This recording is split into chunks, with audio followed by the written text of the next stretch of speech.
Hello all. In this lecture we will see about flowcharts. So in the previous lecture we have seen about algorithms. So algorithm is a step-by-step procedure to solve a problem. Similarly we have flowchart also. So flowchart, it is a graphical representation of an algorithm. So if you want to represent your algorithm diagrammatically, then you should use flowcharts. And before writing algorithm, you can directly draw flowcharts also. So it's a program planning tool to solve a particular problem. So it mainly makes use of symbols which are connected among them to indicate the flow of enough information and processing of data. So it's just to show it has many symbols, and these symbols will be connected to show the flow of information. So how that data flows from one step to another. So all that flow will be represented in a flowchart. So this is the difference between algorithm and flowchart. So it's a algorithm is a step-by-step procedure to solve that problem. It is a diagrammatic representation. Then algorithm, it is complex to understand, whereas it is easy to understand in the case of flowchart. Then we use plain text here, and in this case flowchart we use some symbols or shapes will be used. Then it is easy to debug. So if there is some error in our algorithm, it is easy to find out that error when we use this algorithm, but it will be difficult to detect those errors. Then it is difficult to construct, but it is very easy to construct, and does not follow any rules in the case of algorithm. There is no particular rule and all. It should be understandable to a common user. So that's a case of algorithm. You can write in simple English. These are the steps that you should follow, like that. But here there are some rules. So some rules like this thing should be represented in this rectangle. This should be in circle, like that. There are some rules that have to be followed. Then it can be considered as a pseudocode of the program. Pseudocode of the program means it may sometimes look like a program itself. So pseudocode is different from algorithm. Some people, when they write, they will be using the pseudocode. That is, after learning so many programming languages and all, people will be familiar with those languages, and they will use the some code, some syntax of those languages in writing this algorithm. Then it can be called as pseudocode of that program. Here it is a graphical representation of the logic. So these are the differences between this algorithm and flowchart. We will see symbols that are used in flowchart. So this one is arrows will be there. It is flow line, so it indicates the flow of logic by connecting symbols. Then this is round-ended rectangles. It's to denote start and stop. So in algorithm, we have seen the first step is start and the last step is stop. So in flowchart also we have start and stop. So this round-ended rectangles are used to represent start and stop. Then parallelogram. This is parallelogram. It is used to represent input and output. So if you want to read some elements, we have already seen in algorithm we will be reading some input values A, B, C.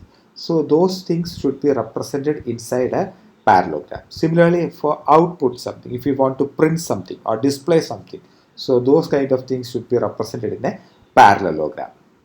Then rectangle is to show processing. So it is used for arithmetic operations and data manipulations. So we have already seen x equal to x plus 1, or increment operation, counter equal to increment counter by 1.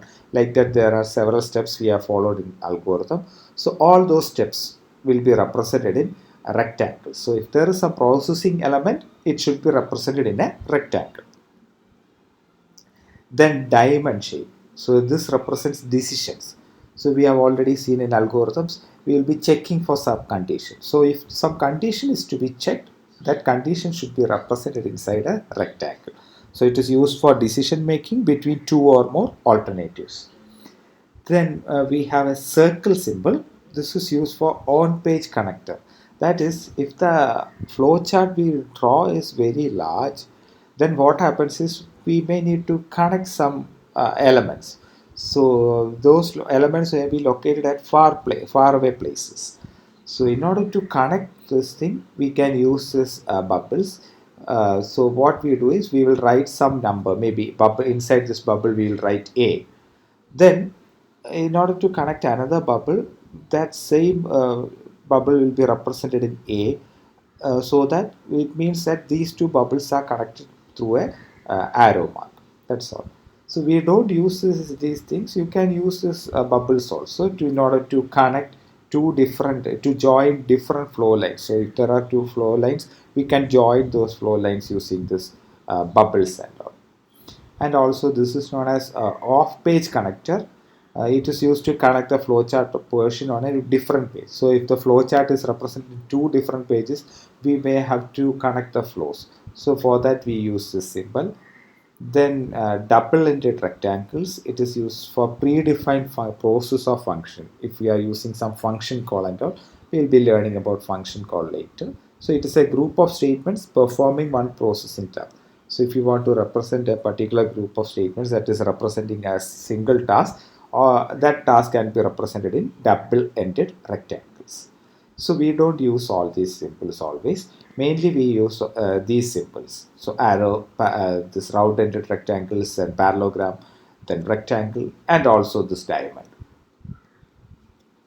So we have already seen the algorithm to add two numbers. So this is a corresponding flowchart. So I have not shown the algorithm here. You can refer the previous lecture for the algorithm. So here we will start. Then the second step is to declare variables, two variables n1, n2. So don't use n1 and n2. Please try to use num1 and num2 or number 1 and number 2. I have already mentioned that you should use meaningful variable names, and also sum.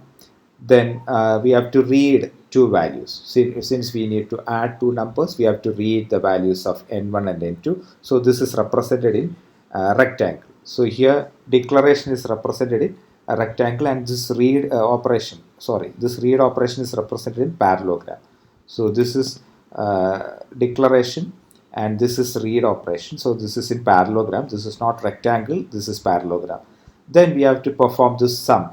So usually arrows are used to represent this assignment operator. This means n1 plus n2 will be done and the result will be assigned to sum.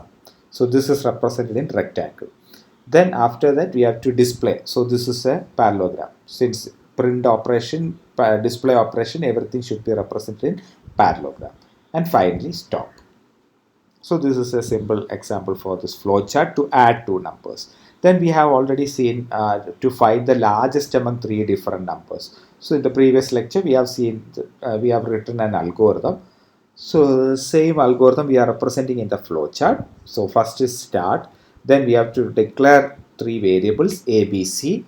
Then we have to read the values. So it is a parallelogram. So this is rectangle. This is parallelogram. Then we have to make a decision. We have to check whether a greater than b. So first you will check whether a greater than b. So in the algorithm we have written that check whether a greater than b and a greater than c. So this way also you can represent an algorithm in the flowchart. So a greater than b. So if it is true, then we have to check whether a is greater than c also.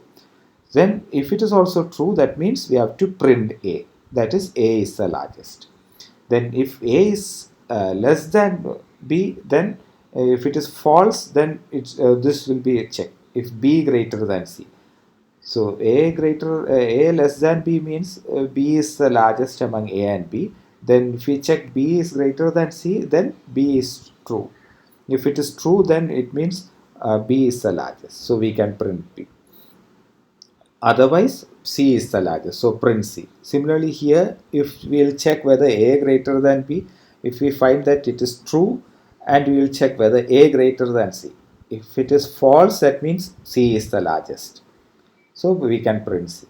So this way you can represent a flowchart. So this is one kind of representing this algorithm. So if you design, you can represent in another way also. You can check here, is A greater than B and A greater than C. If it is true, simply print A. Else, if it is A, check whether A is greater than. So we have written a different algorithm. So this is a different algorithm. This is a different method to solve that thing. So when two different people write the algorithm, it may not be same, but the final result will be the same. And all this will be connected to the stop button. Then this is another program. We have already seen this quadratic equation to find the roots of the quadratic equation. So we have to start, then we have to declare all the variables that will be used. Then first step is to calculate the discriminant. We know how to calculate the discriminant, d equal to b squared minus 4ac. Now we will check whether d greater than or equal to 0. If it is true, then this is the root. We know the formula for that. We have R1 and R2. Here R1 and R2 is not declared here. So you have to declare R1 and R2 also here. Then if it is false, then what you have to do? You have to calculate the imaginary part and real part. So IP equal to minus B by 2A and RP equal to root of minus D by 2A. Then you can calculate X1 and X2. Then you will be displaying, sorry, you have to display, so here there is a mistake here. So it should be, this should be X1 and X2. Sorry, otherwise you have to change it to this to R1 and R2, and here also you have to change it to R1 and R2. Then you can display R1 and R2. So change this X1 and X2 to R1 and R2, and this X1 to X1 and X2 to R1 and R2, and you can display as R1 and R2. So this way you can represent an quadratic equation. So this is a decision making statement here. Then this is another program algorithm we have already seen to find the factorial. So start, then we have to read the value of n. So we will read some value 5.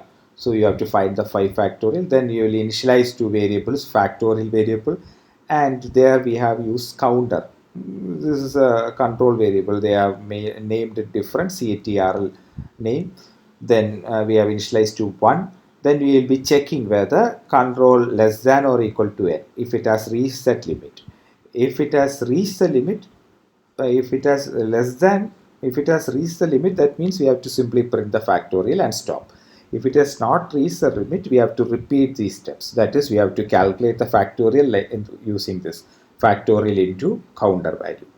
Then here counter, we have to increment the counter equal to counter plus 1, and we have to repeat these steps like this. Okay, and finally when it becomes greater than n, when the counter variable becomes greater than 1, then we have to print that factorial value and stop it.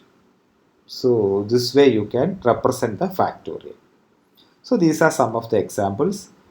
So I have given some exercises also in this slide. So you can try these algorithms. So you have to draw the, you have to write the algorithm and also draw the flowchart for all these examples. So these are all simple programs. You can simply calculate all these things. So first one is to convert temperature from Celsius to Fahrenheit. So we have already seen the algorithm to convert Fahrenheit to Celsius. Now this is a reverse process. You have to convert temperature from Celsius to Fahrenheit. So you have to write the algorithm and also draw the flowchart. Then you have to find the area and perimeter of a circle. You know the formula for area and perimeter. So you have to simply calculate area and perimeter of a circle.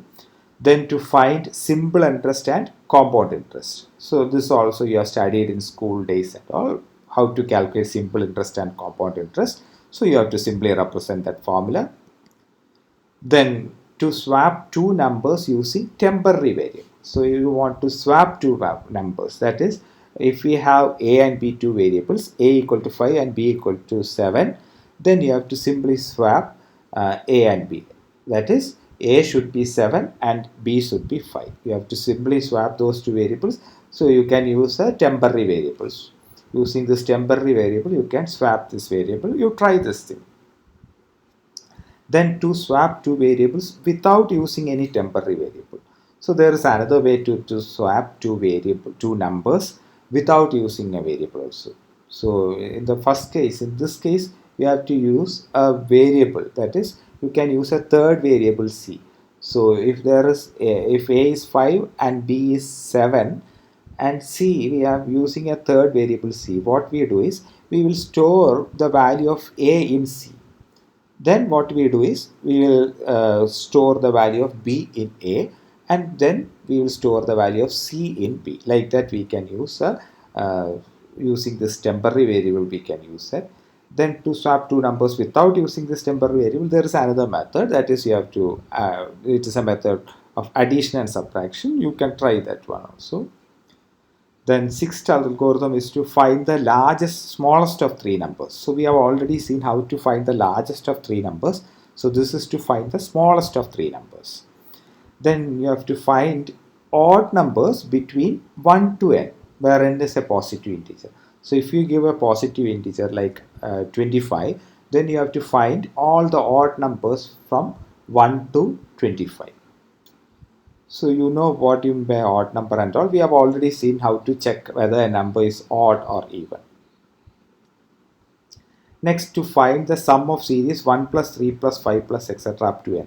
So we have already seen an algorithm to calculate the sum of n natural numbers. So this is actually n odd numbers. Similarly, you can calculate the sum of n even numbers also. Then this is another one, sum of series of 1 minus x plus x squared minus x cubed up to x raised to n. So this is sum of series. You have to find the sum of series. You have to write this algorithm and flowchart. Then you have to print multiplication table of a number. So if you give some number like 10 or 8, so you have to find the multiplication table. 8 into 1 is 8, 8 into 2 is 16, like that. You have to print that multiplication table, maybe up to 10, 8 into 10, 80. Then next question is to generate the first n Fibonacci terms. So this is actually the Fibonacci terms. So here it is Fibonacci terms is it is 0, 1, 1, 3, 5. So how this is obtained is the first term is 0 and second term is 1. Then the third term is obtained by 0 plus 1. So you will get 1. Then the fourth term is obtained by adding the previous two numbers. That is 1 plus 1, it is 2. Then the next term, it is obtained by adding the previous two terms. 1 plus 2, it is 3. Then 2 plus 3, it is 5. Then after that 3 plus 5, it is 8. Then it is 5 plus 8, 13. Like that it will go on. So this is known as Fibonacci terms. So you have to generate this first n Fibonacci terms.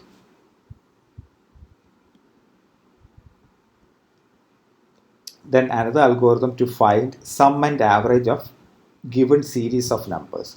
So if you get a series of numbers, you have to find the sum and also the average of those numbers. And then you have to find if a number is prime or not. You have to check whether a number is prime or not. Then another program is to find a GCD, greatest common divisor, and LCM of two numbers. So you know, you have studied in school how to calculate GCD and LCM. So similar thing you have to apply and you have to write it as algorithm and draw the flowchart.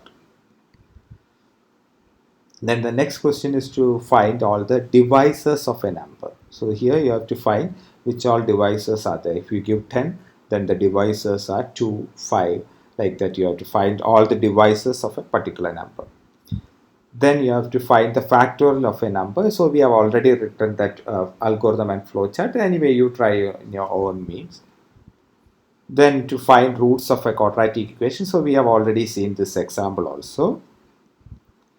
Then you have to find, so this I have already, this is actually a repetition. Okay, you can remove this 18. So this is already there as 12th question. So these are the questions that you have to try. These exercises you can try and you can submit in the classroom. So these are the references, and thank you.